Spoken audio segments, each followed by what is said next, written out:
First ఒక bowl తీసుకొని దాంట్లో ఇలా ఎగ్స్ వేసుకోవాలి. నేనైతే ఇక్కడ 3 ఎగ్స్ వేసుకుంటున్నాను.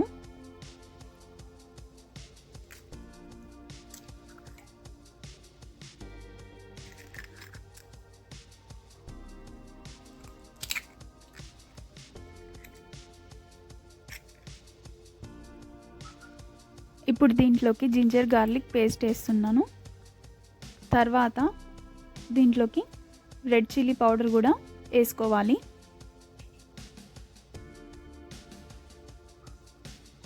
అండ్ నెక్స్ట్ దీంట్లోకి టర్మరిక్ పౌడర్, పసుపు ఇలా వేసుకున్న తర్వాత గరం మసాలా కూడా యాడ్ చేసుకోవాలి.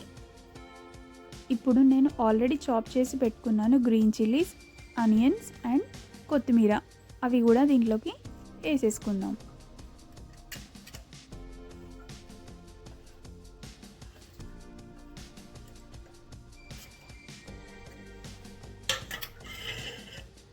అండ్ సాల్ట్ కూడా యాడ్ చేసుకోండి. తగినంత సాల్ట్ వేస్తున్నాను ఇక్కడ.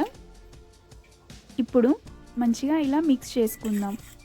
అన్ని ఇంగ్రీడియంట్స్ ఎగ్స్లోకి మంచిగా మిక్స్ అయ్యేలాగా ఇలా బాగా బీట్ చేసుకోవాలి.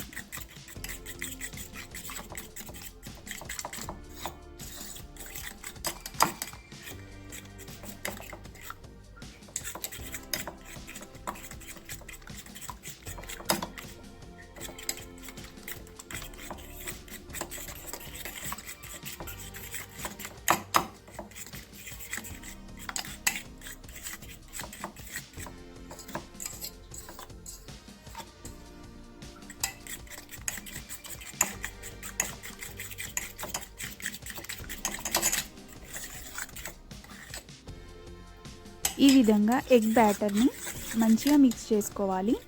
ఇక్కడ ఆల్మోస్ట్ రెడీ అయిపోయింది. సో ఇప్పుడు మనం ఒక ప్యాన్ తీసుకొని స్టవ్ ఆన్ చేసుకొని దానిపైన ప్యాన్ పెట్టుకొని ఇలా 2 టేబుల్ స్పూన్స్ ఆయిల్ యూస్ చేస్తున్నాను నేను ఇక్కడ. ఆయిల్ వేసిన తర్వాత ఆయిల్ మంచిగా హీట్ అవ్వాలి.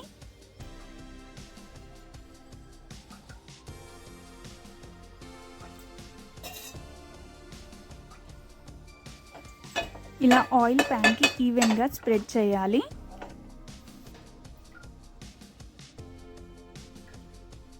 ఇప్పుడు దీంట్లోకి మనం ఆల్రెడీ ప్రిపేర్ చేసి పెట్టుకున్న ఎగ్ బ్యాటర్ ఏదైతే ఉందో అది ఈ హీట్ అయిన ఆయిల్లోకి వేసేసుకోవాలి.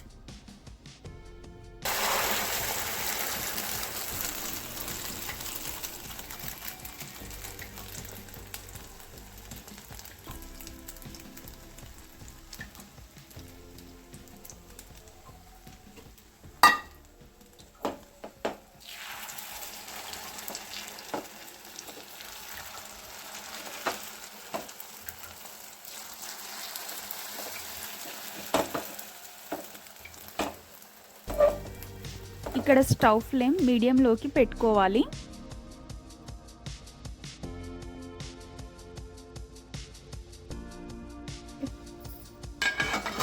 లిడ్ పెట్టేసుకుందాం. 5 సెకండ్స్ లిడ్ పెట్టుకున్న తర్వాత ఇలా ఓపెన్ చేసి చూస్తే ఆమ్లెట్ ఇలా రెడీ అయిపోయింది. ఓన్లీ 1 సైడ్ మాత్రమే కుక్ అయింది. సో మనం ఈ ఆమ్లెట్ని ఇంకో సైడ్ కూడా మంచిగా కుక్ అవ్వడానికి మనం ఫ్లిప్ చేసుకోవాలి. ఇప్పుడు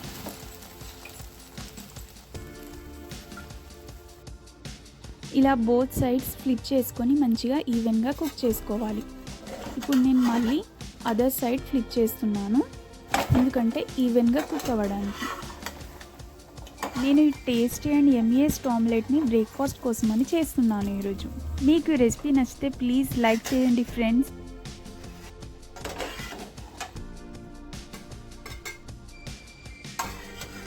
మీకు ఈ రెసిపీ నచ్చిందని అనుకుంటున్నా. ఈ టేస్టీ అండ్ యమ్మీ ఆమ్లెట్ మీరు కూడా చేసుకొని తప్పకుండా ఎంజాయ్ చేయండి. ఈ రెసిపీ మీకు నచ్చినట్టయితే please like, share and subscribe. Bye bye, take care. మళ్ళీ నెక్స్ట్ వీడియోలో కలుద్దాం. బాయ్.